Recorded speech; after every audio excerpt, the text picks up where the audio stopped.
सिंधु माथरी जी तहज़ीब ते तहक़ीक़ जे सिलसिले में आउं रुख़ सिंधी अवां सां मुख़ातिबु आहियां। अवां भाउरनि भेनरुनि दोस्तनि ऐं साथियुनि जी वॾी महिरबानी जो अवां मुंहिंजे हिन व्लॉग्स में इंतिहाई वॾे पैमाने ते दिलचस्पी वठी रहिया आहियो, पंहिंजा राय ॾेई रहिया आहियो, जंहिंसां असांजी रहनुमाई थिए थी। जिन बि दोस्तनि अञा सूदो असांजे चैनल खे सब्सक्राइब न कयो आहे उन्हनि खे गुज़ारिश आहे त चैनल खे सब्सक्राइब कनि ऐं दोस्तनि सां शेयर कनि। अॼु पाण सिंधु माथरी जी तहज़ीब जे हवाले सां ॻाल्हि ॿोल कंदासीं। अॼु आर्याई थ्योरी, जेको आर्याई मफ़रूज़ो बरतानवी माहिरनि ऐं जर्मन नस्ल परस्त माहिरनि जेको सिंधु माथरी जी सभ्यता ते हमले वारो मफ़रूज़ो जोड़ियो हो, उन ते ॻाल्हि ॿोल कंदासीं त उनखे कहिड़नि माहिरनि संदन इन मफ़रूज़े खे कूड़ खे रद्द कयो, दलीलनि सां रद्द कयो आहे। उन में आर्कियालॉजिस्ट आहिनि, ॿोली जा माहिर आहिनि, तारीख़दान आहिनि। इन ते पाण ॻाल्हाईंदासीं त आर्याई थ्योरी, आर्याई मफ़रूज़े खे माहिरनि कीअं रद्द कयो। असल भारत समेत दुनिया जी केतिरनि ई आर्कियालॉजी, एंथ्रोपोलॉजी ऐं तारीख़ जे माहिरनि अंग्रेज़नि जे आर्यनि जे हमले बाबति थ्योरी खे न फ़क़ति क़बूलनि खां इनकार कयो पर दलीलनि सां उनखे रद्द कयो आहे। आर्या हमले वारी थ्योरी जी मुखालफ़त ख़ुदि केतिरनि ई यूरोपी माहिरनि बि कई आहे। बैठकी दौर में यानी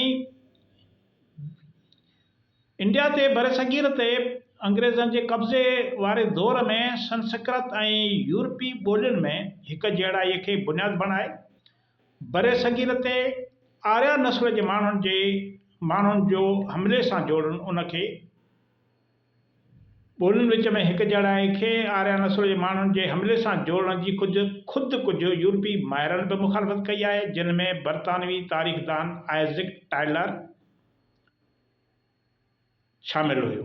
टायलर ॿोली ऐं नस्ली ग्रुप में हिक जहिड़ाईअ खे सख़्तीअ सां रद्द कयो, जॾहिं त फ्रेंच आर्कियालॉजिस्ट सैलोमोन रेंच आर्याई नस्ल जे तस्वर खे ई रद्द कयो। हुन चयो इहो तस्वर ई ग़लति आहे। हिन आर्याई नस्ल वारे तस्वर खे रद्द कंदे चयो त इहो हिकु मफ़रूज़ो आहे ऐं उन ते ॻाल्हाइण बेवकूफ़ी आहे। साॻी तरह बरतानवी बायोलॉजिस्ट जोलियन हक्सले हयातियाती बुनियाद ते इंडो यूरोपियन ॿोलियुनि वारे ख़ानदान ऐं आर्याई नस्ल वारे तस्वर विच में ॻाढापे खे रद्द करे छॾियो। ही तमामु वॾा माहिर आहिनि।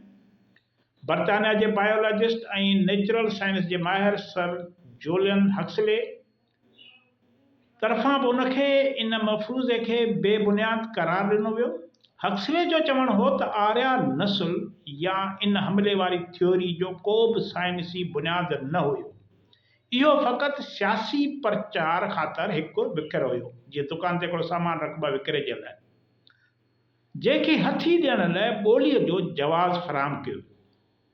सर जोलियन हक्सले 1939 में आर्यन नस्ल वारी थ्योरी खे रद्द कंदे लिखे थो त नौजवान German scholar Friedrich max molar 1848 में ऑक्सफोर्ड में रहाइश इख्तियार कई। बदकिस्मतीअ सां मैक्स मोलर ई 1853 में पहिरियों भेरो अंग्रेज़ी ज़बान में ॿोलियुनि जे हिकु वॾे ग्रुप जी सुञाणप तौरु आर्या लफ़्ज़ जो इस्तेमालु कयो। मूलर न फ़क़ति आर्या लफ़्ज़ ॿोलियुनि जे हिकु वॾे गुरूह तौरु इस्तेमालु कयो मैक्स मोलर, पर आर्या नस्ल जो बेबुनियाद मफ़रूज़ो बि क़ाइमु कयो। इन नज़रिए खे बाद में जर्मनी ऐं बरतानिया पंहिंजे मुफ़ादनि लाइ इस्तेमालु कयो। इहा जोलियन हक्सले जी राय आहे। जॾहिं त बंगाल सां वास्तो रखंदड़ मशहूरु तारीख़दान ऐं माहिर स्वामी विवेकानंद आर्यन जे इन थ्योरीअ खे रद्द कंदे चवे थो त इन्हनि यूरोपी माहिरनि यानी पिंडतनि वटि आर्यन जे बरसगीर ते हमले जो कहिड़ो सबूत मौजूदु आहे।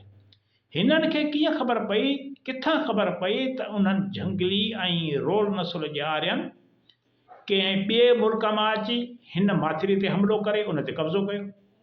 कहिड़े वेद मां खेनि अहिड़ी साथी मिली आहे। हू इन बेबुनियाद थ्योरीअ मां कहिड़ा मक़सद माणणु चाहिनि था, स्वामी विवेकानंद 4 मार्च 1895 ते महाराजा खत्रीअ खे मोकिलियल हिकु ख़त में लिखे थो त यूरोपी पिंडतनि जी इहा थ्योरी कूड़ी ऐं बेबुनियाद आहे। यूरोपी पिंडतनि खे जॾहिं बि मौक़ो मिले थो हू हितां जे मक़ामी माण्हुनि खे इहो बावर कराइण जी कोशिश कनि था त जीअं सदियूं अॻु संदर नसुल जे आर्यनि हिन खिते ते कब्ज़ो कयो, हिननि बि हिंदुस्तान ते कब्ज़ो करे उन तसलसल जो ॿीहर वर्जाउ कयो आहे। भारतीय आर्कियोलॉजिस्ट डॉक्टर एन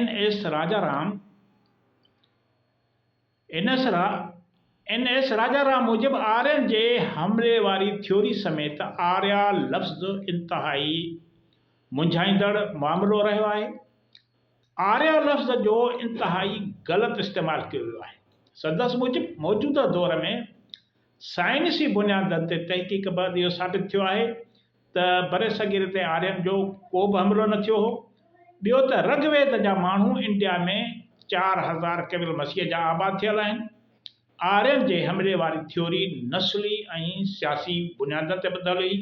इन जो तारीख़ सां को बि वास्तो न आहे। इहो वॾो आर्कियोलॉजिस्ट आहे NS राजाराम, उन जी राय आहे।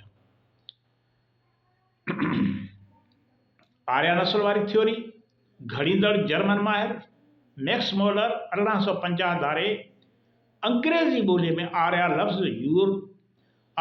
ॿोलियुनि जे हिकु वॾे ग्रुप तौरु मुतारफ़ करायो। हिन न फ़क़ति आर्यन ॿोलियुनि जे ग्रुप वारो कूड़ो ऐं बेबुनियाद नज़रियो ॾिनो, पर इन सां गॾु आर्यन नस्ल जो बि मफ़रूज़ो मुतारफ़ करायो। डॉक्टर NS राजाराम मूजिब इन बेबुनियाद नज़रिए खे जर्मनी ऐं इंग्लैंड जे उन्हनि लेखकनि हथी ॾिनी ऐं उन जी वधी चढ़ी प्रचार कई जेकी बुनियादी तौर ते इंसानी नस्ल बाबति तइलीम एथनोलॉजी खां अणॼाण हुया। डॉक्टर NS राजाराम मूजिब आर्यन हमले वारी थ्योरी जर्मननि ईजाद कई ऐं बर्तानिया उन खे पंहिंजे मक़सदनि लाइ इस्तेमालु कयो।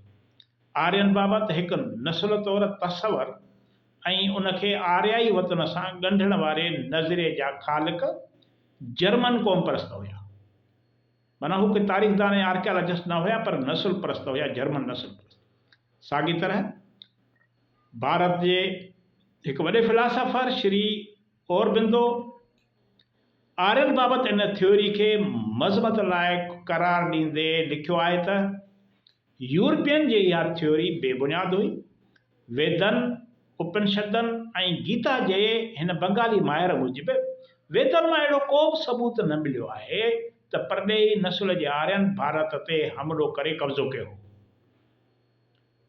हिन आर्यन जे इन थ्योरीअ खे उत्तर ऐं ॾखिण हिंदुस्तान जे अवाम मंझि विछोटियूं पैदा करण जी हिकु साम्राजी साज़िश करार ॾिनो।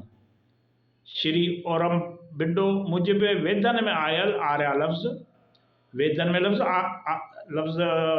में आहे आर्या लफ़्ज़ कंहिं नस्ल जी नुमाइंदगी नथो करे, न वरी इंडिया में ॿिनि सकाफ़तुनि जी निशानदेही करे थो, पर इहो लफ़्ज़ हर यानी ॿनी खेड़ींदड़ तौरु इस्तेमालु हेठि आयल आहे।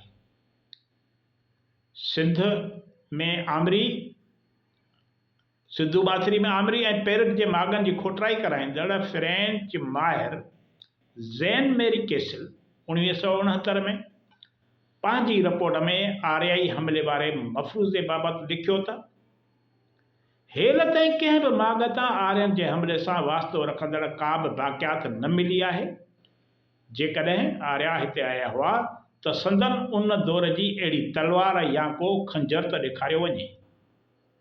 मेरी कैसल जी राय जी भई को सबूत ॿुधायो। सिंधु सभ्यता जे आख़िरी दौर खां पोइ वारनि इन्हनि माॻनि तां घरनि में इस्तेमालु थींदड़ थांव, मुएशत सां वास्तो रखंदड़ सामान, रांदीका, लिखतूं उहे त मिलियूं आहिनि, पर जंग में इस्तेमालु थींदड़ औज़ार या अॾावतुनि जा नमूना न मिलिया आहिनि, जिन मां इहो अंदाज़ो लॻाए सघिजे त हिते को परॾेह मां आयल माण्हू रहंदड़ हुया। यूरोपी माहिरनि तरफ़ां आर्या लफ़्ज़ जे ग़लति इस्तेमालु पोयां सियासी मफ़ाद हुया। यूरोपियन तरफ़ां आर्या लफ़्ज़ जे ग़लति इस्तेमाल खे सम्झण लाइ असांखे यूरोप ऐं ख़ासि करे जर्मनीअ जी 18वीं ऐं 19वीं सदीअ वारी तारीख़ में पोइते वञणो पवंदो। आर्यन थ्योरी जूं पाड़ूं यूरोपियन जे सामी तहज़ीब सां नफ़रत वारे नज़रिए में खुथल हुयूं। नामयारनि स्कॉलरनि पोलियाकोफ ऐं शेफर तरफ़ां थियल ताज़ी तहक़ीक़ मूजिबि 18वीं ऐं 19वीं सदीअ में यूरोपियन तरफ़ां आर्यन जे हमले वारी थ्योरी घड़ण जो मक़सदु पाण खे यहूदियुनि खां धार सुञाणप ॾियण जी हिकु कोशिश हुई। भारत जे नामियारे आर्कियोलॉजिस्ट बीबी लाल यूरोपियन आर्यन जे हमले वारी थ्योरी खे सबूतनि सां रद्द करे थो। बीबी लाल आर्कियोलॉजिकल सर्वे ऑफ इंडिया जो 1968 खां 1972 ताईं डायरेक्टर जनरल रहियो। हिन सिंधु सभ्यता जे केतिरनि ई क़दीम मागनि जी खोटाई में बहिरो वरितो।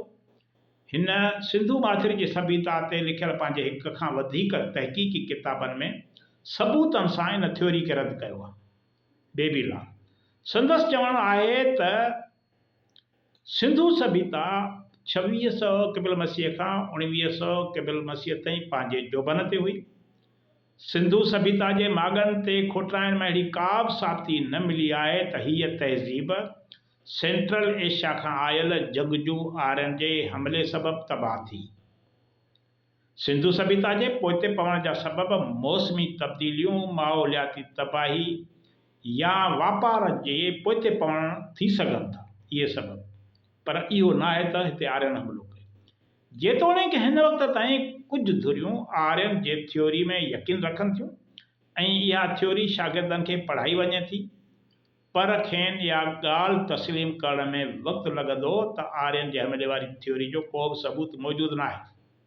इहो सभु कुझु राति विच में न थींदो, पर उन में वक़्तु लॻंदो, प्रोफेसर बीबी लाल थो चवे।